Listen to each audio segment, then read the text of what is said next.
So just getting into the acquisitions piece of things, you will have someone who I consider also as a secret weapon on your team by the name of Adam Porter Price. Could you talk about Adam's background and what he's doing now from a corp dev standpoint and how that's been sort of differentiated as it relates to you doing the acquisitions and all of the other different types of activities?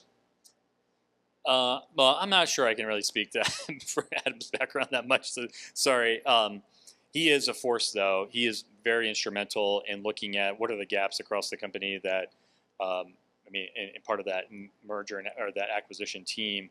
So yeah, so he's instrumental in sort of understanding the strategic landscape, working with the different teams to see basically where are the gaps, like what can we do better, what can we build ourselves, build out, like what's the time frame we want to do there, get there, and then really kind of helping with that market research to understand like what would be the best, what are some optimal companies that are in a good position to support some of our larger goals.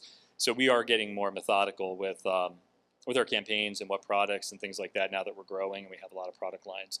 So Adam's instrumental in that whole thing. Yeah. Just one other person. There's a point where I'm going with this. Yeah. Okay.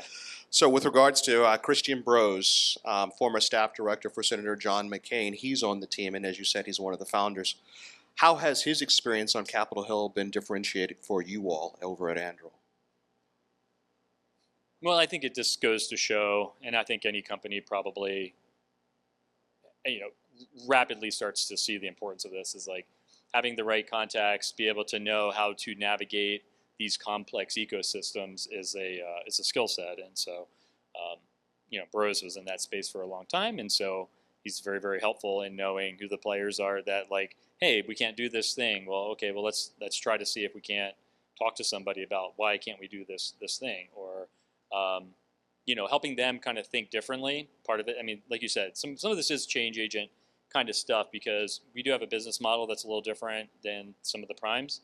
So when we compete for contracts, especially when we're competing with primes, that's an education that you have to have with the government to be like, we're willing to flex on a bunch of stuff, but like, this is how we sell this. And so I think Chris has, been a big part of that education process to say, and I think if you read some of the things that he's put out, some of his Arsenal of Democracy and things like that, like he's sort of tried to basically summarize a lot of the conversations that have been had about like, you need to buy commercial, but here's the right way to do it, right? And here's how to think about manufacturing and scaling, like requirements. So he's, a lot of conversations on requirements, because if you put things in a solicitation a certain way, I'm sure you all see this, if you put things in a solicitation a certain way, it makes it very hard to compete, very hard to bid on that. For one, you need sometimes you need like a 100-person team for 6 months just to get through like the proposal, because it's like there's just so much to it. But if the requirements are a 500-page spec and all these like really defined attributes that basically lead you to like one solution, that's not really the space that we want to play in. So sometimes Chris has had a lot of those discussions about like, hey, if you were more attribute based, if you give us the attributes of things you want, let us do some of the analysis and come back to you with some ideas, and other competitors.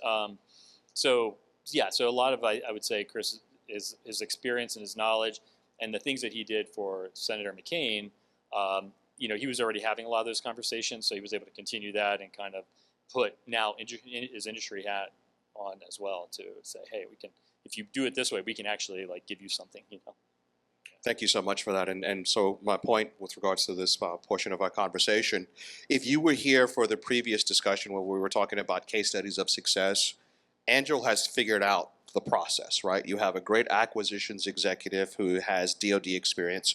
You have Adam Porter Price, who did 3 tours at Booz Allen and Hamilton, 1 at SAIC, led their corporate venture capital activities at SAIC before it got really moving forward. And then you have Christian Brose, who was the staff director for Senator John McCain when he was the Senate Armed Services chairman, right? Very rarely do you have the resources to be able to go ahead and put together a dream team like that. And I want to get into the resources piece as it relates to the $28 billion valuation that you all have now. You all share mitochondrial DNA with a number of the other PayPal Mafia-related companies. How has that helped the growth of Anduril as far as being able to sort of, leverage some of the lessons learned from, say, a Palantir, from a SpaceX?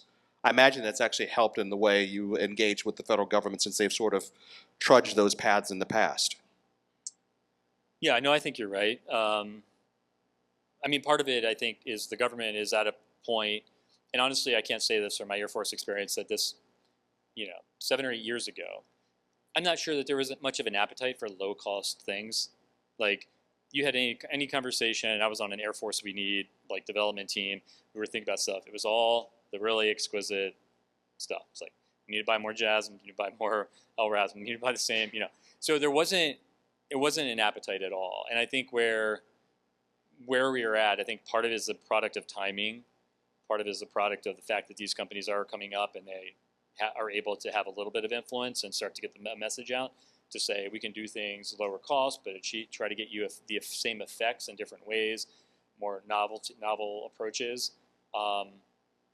So the DNA of SpaceX, I think, has kind of brought in that idea of leanness. Like you can do things without having a 55, or 10,000 person company to deliver one product. You know what I mean? You can actually do things with a core team of really good experts, and you can actually get something out. And yeah, Palantir, that idea of data first, that software centric mentality, huge. And we try to bring that to every proposal we do. I think everyone should, because you can't really deliver stuff now if you don't think about where the data is going, how you're managing that data, getting it through the right pipes at the right time with all the networks and accesses and everything. You just have to think about that, and you have to think about software as something that is stale immediately. Like as soon as you feel it, we've seen it in Ukraine, right? They thought that 155 shells and stuff lobbing them. It's like, yeah, we got this all locked in. We got all the software, and immediately that became irrelevant. And now they had to go to drones, and then they had to shield the drones, and they had to get the software to for the drones to navigate this EW. So that is going to be warfare in the future. So if you don't have a software first mentality, and I think Palantir, that heritage with Palantir definitely brought that, and that served us well. Yeah. So I want to double click on that because I had the opportunity last fall to go to your beautiful headquarters there in Costa Mesa. Yeah. And it's pretty impressive because it becomes really obvious within the first 10, 15 minutes that it is a software first organization, right? The form factor will be determined, the optimal form factor will be determined after it's integrated into the latest operating system. And so on that point, do you see other systems integrators following your lead in that regard? Because you just picked up the IVAS work from Microsoft, you're doing all of these acquisitions, and it looks like you're primed and ready to basically be the implementation of the Joint All-Domain Command and Control concept of operations. Do you feel that you are that industry leader that the Lockheeds, the Northrop Grummons, and the GDs are going to have to adopt your practices, or they're going to continue to get their lunch eaten? Yeah, no, I do. I think that is true. I don't think there's an appetite as much anymore, especially now that there are products. So people are using Lattice more. People have used Palantir's, Maven Smart System and some of their Foundry and other things.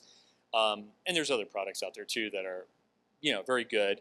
So they're starting to see that, the commercial sector can do these things, do them faster, and do them at a price point that's reasonable. And so I think now that you're starting to see that, I think there's less appetite for greenfield development where you're just trying to come up with something completely from scratch. They are more looking at things that they can get out there quick. And I think the Davidson window, I think having that pressure of the Indo-PACOM is helping because, they're getting the message that we don't want something you're going to field 2035.